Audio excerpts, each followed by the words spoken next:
The doors of the Grand Seoul Hall swung open, and every camera in the room turned toward the entrance. Amara Williams walked in wearing a simple gray dress, not a wedding gown.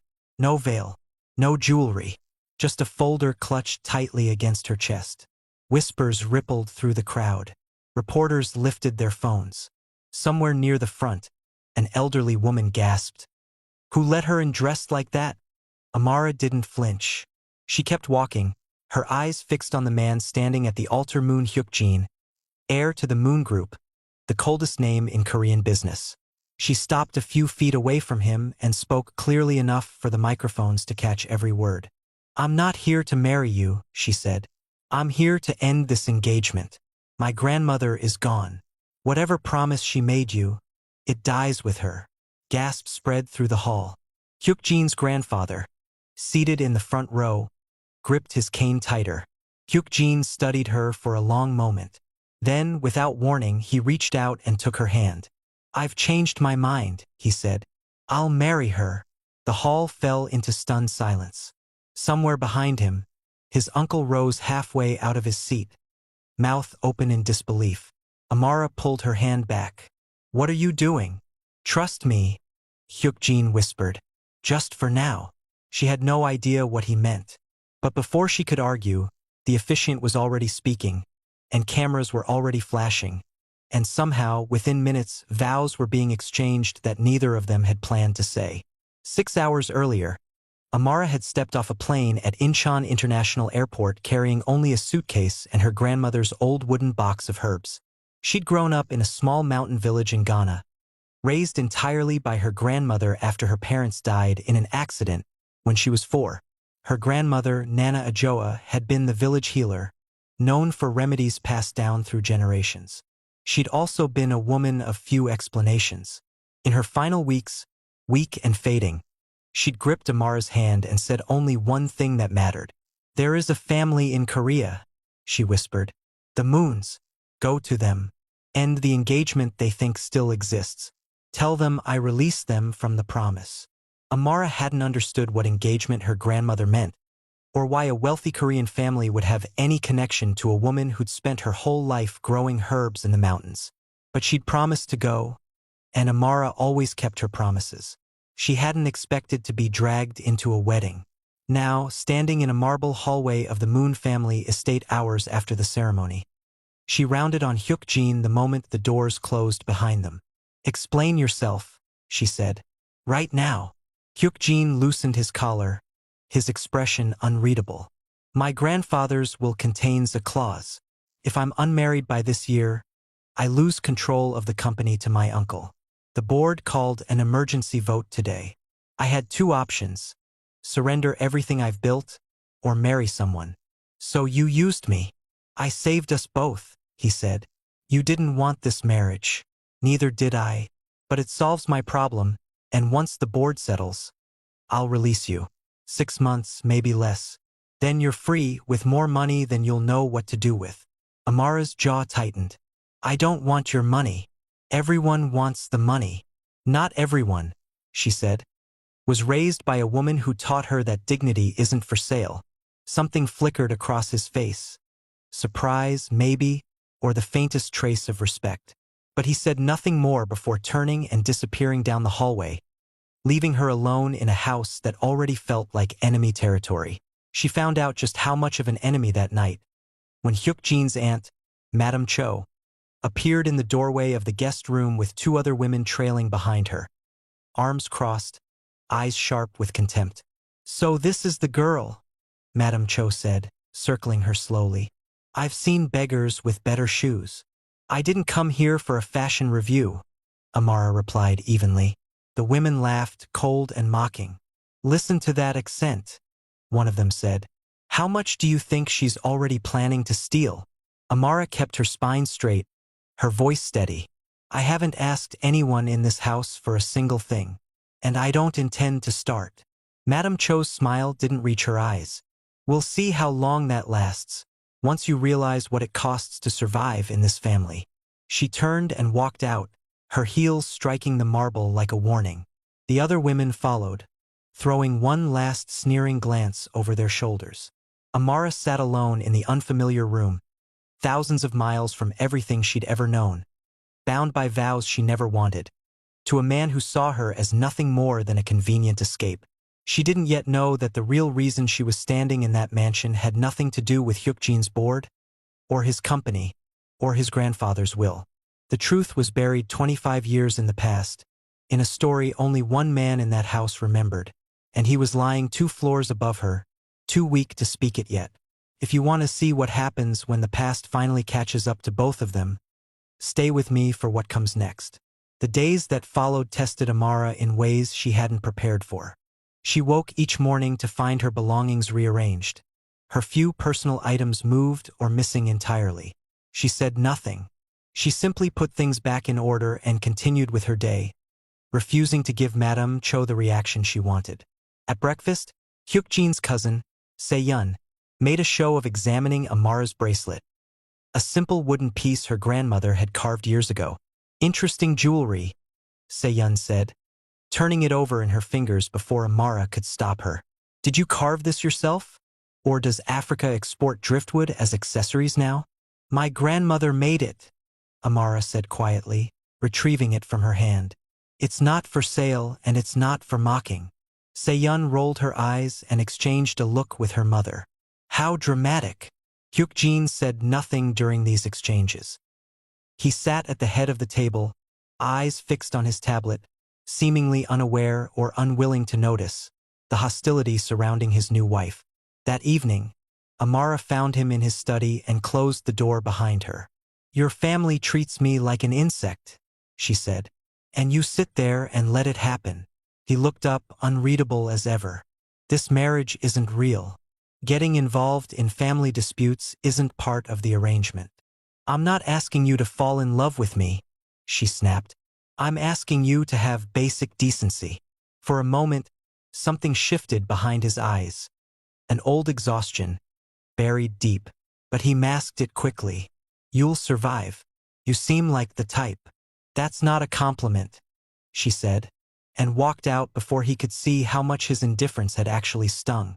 The following week brought a new threat.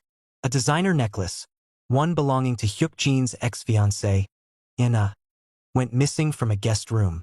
Within hours, the household staff were whispering that Amara had been seen near that wing of the house. Madame Cho wasted no time calling a family meeting, summoning security footage, lawyers, and half the family into the main hall. "She's been here 2 weeks, Madame Cho said, gesturing toward Amara like she was presenting evidence in a trial. "And already we have a thief in the house." "I didn't take anything," Amara said, standing tall despite the circle of accusing eyes. "I've never even met this woman." "Convenient," Se-yun said. "No proof, no witnesses. And somehow the necklace vanishes right when the poor stranger with no money moves in." Hyuk-jin entered mid-conversation, jaw tightening as he took in the scene. "What's going on?" "Your wife," Madame Cho said, spitting the word like poison, "has apparently developed sticky fingers." Amara turned to him, waiting, hoping for him to say something, anything in her defense. Instead, he studied her for a long moment, his expression carefully blank. "Search the room," he finally said. "If she's innocent, we'll know within the hour." Something inside Amara cracked. Not because she feared being caught for something she hadn't done, but because the one person who might have stood beside her had chosen neutrality instead. The necklace was found an hour later, tucked inside a drawer in the housekeeper's quarters, hidden beneath old linens. The staff member responsible confessed under pressure, revealing she'd been paid by someone within the family to frame Amara. She refused to say who. Amara didn't wait for an apology. She returned to her room, packed her single suitcase, and was prepared to walk out into the sole night when Hyuk-jin appeared in her doorway. "Where do you think you're going?" he asked. "Anywhere but here," she said. "I didn't sign up to be your family's punching bag." "You're overreacting." Her eyes flashed. "I was accused of theft in front of your entire family, and you told them to search my room like you weren't sure I was innocent." "I did what was necessary to clear your name quickly." "No," she said. "You did what protected you from having to choose a side. There's a difference." He opened his mouth to respond, but no words came. For the first time since she'd met him, Hyuk-jin looked like a man without an answer. She didn't leave that night. Not because of him, but because leaving would mean breaking the last thread connecting her to her grandmother's wishes, whatever they truly meant. But something between them had shifted. A wall built higher, colder, more permanent. Neither of them could have predicted that within days, that wall would be the least of their problems. Word came just after midnight. Chairman Moon, Hyuk-jin's grandfather, had collapsed in his private study. By the time the household staff found him, his lips had turned pale, his breathing shallow and erratic. Doctors arrived within the hour, followed by specialists flown in from 3 different hospitals. Blood tests came back inconclusive. Scans revealed nothing conclusive. The old man drifted in and out of consciousness, his organs slowly beginning to fail, and no one could explain why. The family gathered in the hallway outside his room, fear replacing their usual composure. Even Madame Cho, normally sharp-tongued and composed, stood pale and silent against the wall. Amara stood at the edge of the group, watching doctors rush in and out with charts and machines that offered no answers. Something about the symptoms nagged at her. A memory surfacing from childhood, evenings spent watching her grandmother treat villagers with mysterious, unexplained illnesses. She stepped forward. "May I see him?" Every head turned toward her, disbelief plain on their faces. "Absolutely not," Madame Cho snapped. "This is a medical emergency, not one of your village rituals." "She's right," Seyun added. "What is she going to do? Boil some leaves?" But Hyuk-jin, standing near the door, looked at Amara for a long moment. Something in her expression, steady, certain, utterly without doubt, made him hesitate. "Let her in," he said quietly. The room fell silent with disbelief as Amara stepped past the family, toward the dying old man, carrying nothing but the knowledge her grandmother had spent a lifetime passing down to her. She had no idea that the moment she touched his hand and studied the color beneath his fingernails, she would unlock a secret 25 years buried. One that would change everything she thought she understood about why she'd been brought to Korea at all. If this story has you hooked, make sure to like and subscribe, because what Amara discovers next changes everything. Amara knelt beside Chairman Moon's bed, ignoring the tension radiating from the family behind her. She lifted his hand gently, examining his fingertips, the faint discoloration beneath his nails, the slight tremor in his fingers. "How long has he had trouble breathing at night?" she asked, not turning around. A nurse hesitated before answering. "Several weeks. We assumed it was his heart." "It's not his heart," Amara said. "Look at the color of his skin near his collarbone. And smell his breath. It's faintly sweet, almost like fruit." One of the doctors frowned, leaning in despite himself. His eyes widened slightly as he caught the scent she meant. "That's consistent with a toxin," Amara continued. "Not a disease. Something he's been ingesting slowly.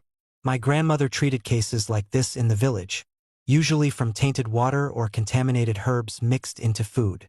"This is absurd," Madame Cho said from the doorway. "Are you suggesting someone poisoned him?" "I'm suggesting his body is trying to fight something none of your tests were designed to detect," Amara said calmly. "I can help, but only if you trust me." The room erupted into arguing voices. Doctors defending their diagnoses, family members dismissing her as reckless.